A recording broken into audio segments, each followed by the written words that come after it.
요즘 에너지 시장에 정말 정신없이 흔들리고 있죠. 근데 이 충격이 단순히 기름값 문제로 끝나지 않고 중앙은행의 통화 정책까지 뒤흔들고 있다면 어떠실 것 같나요? 오늘 이 시간에는 원유와 채권, 그리고 금리가 어떻게 서로 얽혀서 우리 경제 전체에 영향을 미치는지 그 복잡한 관계를 한번 속 시원하게 파헤쳐 보겠습니다. 요즘 시장을 보고 있으면 이런 생각 안 드세요? 왜 이렇게 모든 게 다 불안정할까?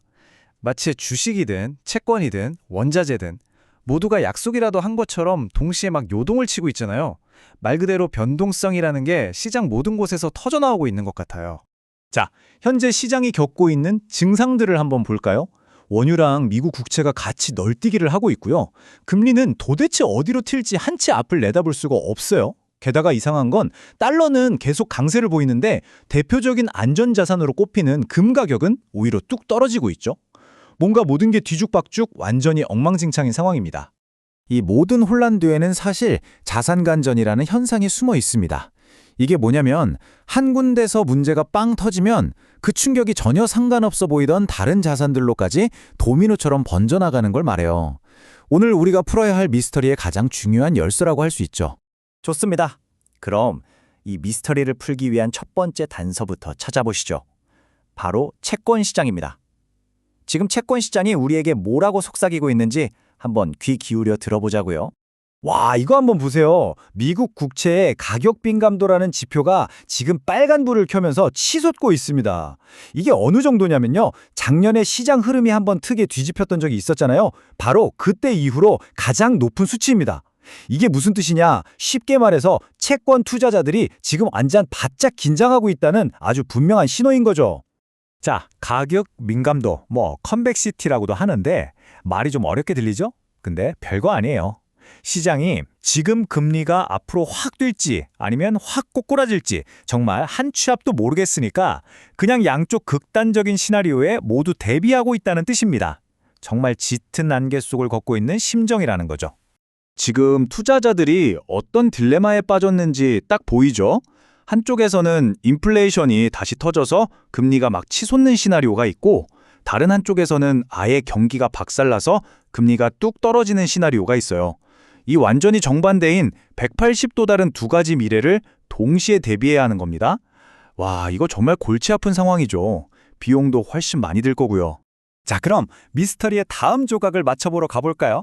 이번에는 미국의 중앙은행, 연준의 입장을 한번 들여다볼게요. 이분들도 지금 정말 머리가 아픕니다. 연준은 지금 말 그대로 아슬아슬한 외줄타기를 하고 있어요. 유가가 올라서 물가를 잡으려고 금리를 올리자니 이러다 경기가 완전히 죽을 것 같고 반대로 경기 좀 살려보자고 금리를 내리자니 겨우 잡아놨던 인플레이션이 다시 불타오를 것 같은 거죠. 이러지도 저러지도 못하는 뭘 선택해도 엄청난 리스크가 따르는 그런 상황입니다. 근데 문제가 여기서 끝이 아니에요.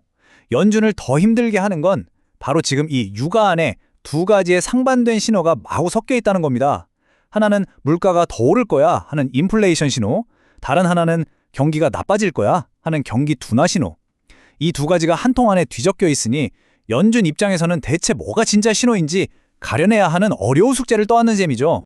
자, 이제 이번 미스터리에서 가장 이상하고 어떻게 보면 가장 기이한 단서를 살펴볼 시간입니다. 기존의 상식으로는 도저히 설명이 안 되는 현상이거든요. 마이너스 14%. 시장의 불확실성이 그야말로 극에 달했던 시기, 바로 그때 금 가격이 이렇게나 폭락했습니다. 보통 이럴 때는 안전자산인 금으로 돈이 몰려야 정상이잖아요. 그런데 완전히 정반대 현상이 벌어진 겁니다. 진짜 이상하죠? 이런 현상을 보면서 이런 질문을 던지지 않을 수가 없습니다. 혹시 우리가 그동안 철석같이 믿어왔던 공식, 위험할 땐 금이 최고다 하는 그 전통적인 안전자산 공식이 이제는 완전히 깨져버린 게 아닐까요? 이 데이터를 보면 정말 역설적이에요.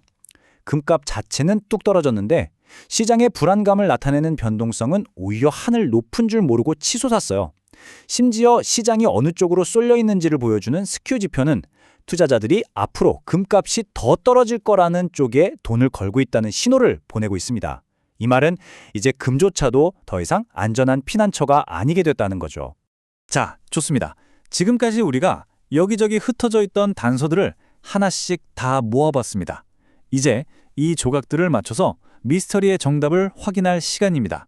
결론은 이겁니다. 모든 일의 시작은 유가 시장에서 터진 단 하나의 충격이었습니다. 이 충격 하나가 우리가 아까 이야기했던 자산 간 전이라는 도미노를 탁 하고 쓰러뜨린 거죠. 그 충격파가 채권 시장을 흔들고 연준의 결정을 마비시키고 마지막에는 금 시장의 오랜 규칙까지 깨트려버린 겁니다. 따로따로 움직이는 것처럼 보였던 이 모든 이상현상들이 사실은 하나의 끈으로 전부 연결되어 있었던 거죠. 이 분석 자료가 우리에게 던지는 핵심 메시지는 바로 이겁니다. 이제 시장의 룰이 바뀌었다는 거예요. 변동성 자체가 시장을 움직이는 동력이 된 지금 같은 시대에는 각각의 자선들이 얼마나 촘촘하게 마치 거미줄처럼 서로 연결되어 있는지를 이해하는 능력이 더 이상 선택이 아니라 생존을 위한 필수가 되었다는 겁니다. 그리고 이게 그냥 일시적인 현상이 아닐지도 모른다는 아주 중요한 단서가 하나 더 있습니다. 아까 봤던 채권의 가격 민감도 지표 있죠? 그게 사실 최근 유가 충격 때문에 갑자기 뜬 게 아니라 이미 몇 달 전부터 조용히 그리고 꾸준히 올라오고 있었다는 거예요.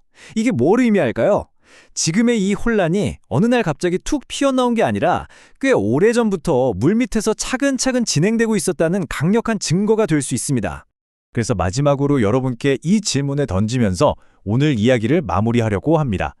지금 우리가 보고 있는 이 엄청난 시장의 변동성, 이게 과연 지정학적 문제 같은 것들 때문에 잠시 나타나는 일시적인 현상일까요? 아니면 이제 시장의 판도가 근본적으로 바뀌어버렸고 이것이 우리가 앞으로 마주하고 적응해야 할 새로운 현실, 즉 뉴노멀이 되는 걸까요? 우리 모두가 깊이 생각해 볼 문제입니다.